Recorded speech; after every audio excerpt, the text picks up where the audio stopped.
రకరకాల ఐటమ్స్ వండిన మార్తమ్మన దేవుడు ఏమన్నాడు తెలుసా?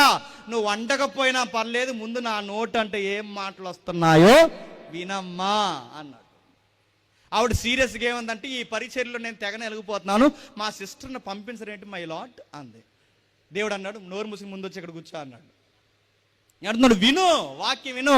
చాలా మంది సేవకులు, సభలు పెట్టించే సేవకులు బాగానే కూర్చున్నారు మంచిగా.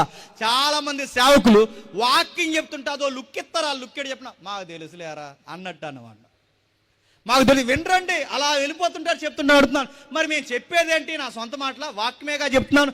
ఈ వాక్యం చెప్తున్నాడు, చిన్నోడు చెప్పినా పెద్దోడు చెప్పినా అది దేవుని మాట కూర్చుని వినాలి కదండి. ఎలా పాడవుతారు చెప్పనా? నువ్వు 25 సంవత్సరాలు సేవ చేసిన సీనియర్ సేవకుడు అయినా నువ్వు వాక్యం చెప్పడమే కాదు, చెప్పండి, వినాలి. నేను డైలీ మీటింగుల్లో చెప్పినా నేను ఏదో ఒక పుస్తకమైనా చదవాలి, ఏదో ఒక వాక్యమైనా వినాలి. ఎవరో ఒకరిది నేను వినకపోతే, నాకు చెప్పేవాళ్ళు లేకపోతే నన్ను నేను కూడా పాడు చేసుకుంటాను. వాక్యం వినాలి వినాలి. అందుకే ప్రతి సభలో మనం అడిగేదని చెప్తున్నా, నేనేం చెప్తున్నానో బైబిల్ చూడండి అంట. ఎందుకు?